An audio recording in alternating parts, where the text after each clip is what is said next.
বন্ধুরা তো চলো, রাস্তা দিয়ে লোক যাচ্ছে, ভোর হয়ে গেছে, আকাশে সূর্য উঠেছে,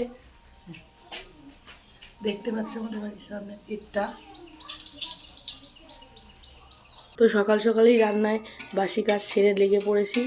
হ্যাঁ, কাজের দিদি এখনও আসেনি। তো আমার ছেলের বায়না গাওয়া ঘিয়ে সুজি খাবে, আর লুচি আর বেগুন ভাজা। তো বেগুন ছিল, বেগুন দুটোকে, দেড়খানা বেগুন আছে, এটাকে একটু ধুয়ে নিয়েছি ভালো করে। তো এখন সুজিটা কড়াইতে বসিয়ে দিয়েছি। বন্ধুরা দেখতে পাচ্ছ, সুজিটা এখন ভাজার পর্ব হচ্ছে। ছোট ছেলের বায়না আমার সোনামণি গাওয়া ঘিয়ের লুচি, গাওয়া ঘিয়ের সুজি খেতে ভীষণ ভীষণ ভালোবাসে। তো বন্ধুরা, তা যেহেতু ওর বাবা নেই, ওদের যেইটুকু আবদার, বিশেষত খাওয়ার দিক থেকে, অন্য কিছু তো পারি না, আমার সেই আর্থিক সঙ্গতি নেই।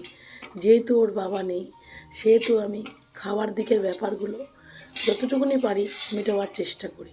তো বন্ধুরা চলো, এখন ছেলে বলে কথা, সোনামণি আমার আদরের ছোট ছেলে বলেছে গাওয়া ঘিয়ে সুজি খাবে, আর লুচি খাবে, আর বেগুন ভাজা খাবে। তো আমাকে করতেই হবে বন্ধুরা। তো চলো আমি সুজি ভাজা শুরু করি। প্রথমে আমি সুজিটাকে ভালো করে ঝুড়ো ঝুড়ো করে ভেজে নেব বন্ধুরা, একটু হালকা স্টিম বাড়িয়ে ভেজে নিয়ে এটা একটি অন্য পাত্রে আমি ঢেলে রাখবো। রেখে তারপরে কড়াইতে গাওয়া ঘি, তেজপাতা ফোড়ন দেবো। এলাচটা নেই, ফুরিয়ে গেছে, এলাচটা আনতে হবে। ফোড়ন দিয়ে তারপরে আমি সুজিটা চিনিটা একসাথে ছেড়ে দেবো। সুজি চিনিটা একসাথে ছেড়ে দিয়ে ভাজবো, আবারও ভাজবো। ভাজার পরে তারপরে অল্প করে পরিমাণ মতন জল দেবো। তো বন্ধুরা চলো, আমি এখন সুজিটা নামাই। দেখতে পাচ্ছ কড়াইটা পুরো পরিষ্কার হয়ে গেছে। পরিষ্কার কড়াইটা বসিয়ে দিয়েছি। আমি সুজিটাকে ফ্রাই করে ঝুড়ো ঝুড়ো করে ভেজে নিয়েছি। দেখো, হাতে তুললেই সামনে ঝুড়ো ঝুড়ো ঝুরঝুরো হয়ে পড়বে।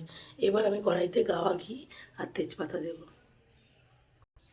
দেখো বন্ধুরা, অনেকটাই ঘি দিয়েছি, কিন্তু এরকম লাগছে কড়াইতে। দেখতে পাচ্ছ, গাওয়া ঘি তেজপাতাটা দিয়েছি। তেজপাতাটা একটু ভালো করে ভাজা হলে ঘিটা তুলে দেবো। দেখতে থাকো। আমাদের যখন দেশের বাড়িতে জগদ্ধাত্রী পুজো হয়, আমাদের দেশের বাড়িতে যখন জগদ্ধাত্রী পুজো হতো বন্ধুরা, তখন আমি আমার শাশুড়ি মায়ের সাথে এইভাবে গাওয়া ঘিয়ের সুজি জগদ্ধাত্রী মাকে করে দিতাম। সুজি লুচি এইটুকু পরিমাণ ঘি দিয়েছি, ওখানে অনেক ঘি দিয়ে বানানো হতো। বহুজনের সমাগম হতো, বহু আনন্দ, জীবনে অনেক আনন্দ করেছি জগদ্ধাত্রী মায়ের পুজোর সময়। তো চলো, শাশুড়ি মাও আজ নেই পৃথিবীতে, আমার গর্ভধারিণী মাও চলে গেছে। তো এখন যেইটুকু ওনাদের কাছ থেকে শিখেছি সেইটুকুই তোমাদের সামনে তুলে ধরার চেষ্টা করি বন্ধুরা।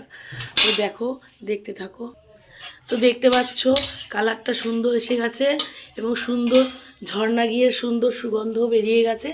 আমার সোনামণি আবার ঝর্ণা ঘি খেতে খুব ভালোবাসে। সোনামণি মানে আমার ছোট ছেলে, আমার বড় ছেলে, আমার ভাইও তাই। তাই ঘি বলতে গেলে আমার বাড়িতে ঝর্ণা ঘিটাই আমি আনি। ভাতের সাথে খেতে খুব ভালো লাগে। আমি খাই না, যদিও ঘি একদমই খাই না। আমার সোনামণি, আমার বাবু মানে বড় ছেলে, আমার ভাই ঘিয়ের পোকা। এরা ঘি দিলে ঘি দিয়ে ভাত খেয়ে নেবে, খুব ভালোবাসে। তাই ওদের জন্যই ঝর্ণা ঘি আনি। তো সেই ঝর্ণা ঘি দিয়েই আমি এখন সুজিটা হালকা করে ভেজে নিচ্ছি। দেখতে পাচ্ছ, দেখতে থাকো। এরপরে আমি চিনি দেব, জল দেব না। দেখো বন্ধুরা, আমি চিনি ঢেলে দিয়েছি পরিমাণ মতন। গ্যাসটা কমিয়ে দিই, চিনি ঢেলে দিয়েছি। এবার আমি সুজি দিয়ে চিনি দিয়ে ভাজতে থাকবো।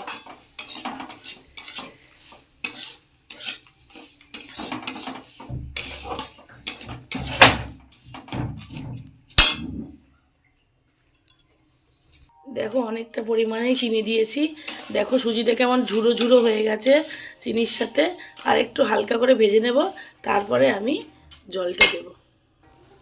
তো বন্ধুরা দেখো, আমার সুজিটা, আমি যে কড়াইতে সুজিটা বসিয়েছি, সুজিটা এখন ফোটা শুরু করেছে। ফুটলেই দেখছো, থালা পরিষ্কার করে রেখেছি, এই থালার মধ্যে আমি এখন সুজিটা ঢালবো। তো চলো। ও সোনামণি, আমার সোনামণিকে আমি এরকম করেই ডাকি। বাপ হারা তো, দুই ছেলেই আমার বাপ হারা। আমার বড় কষ্ট ছেলেদের জন্য। আমি ছেলেদেরকে একটু আদর করেই ডাক দিই বন্ধুরা। তো বন্ধুরা দেখো, সুজিটা কেমন টকবক করে ফুটে উঠেছে, কেমন ধোয়া উঠছে। তো বন্ধুরা দেখো, আমার গাওয়া ঘিয়ের সুজি তৈরি। দেখো কিরম ধোয়া বেরোচ্ছে। এবার কড়াইয়ের মধ্যে বেগুন ভাজবো, বেগুন ভেজে আমি সোনামণির বাড়ির সবার জন্য লুচি বানাবো।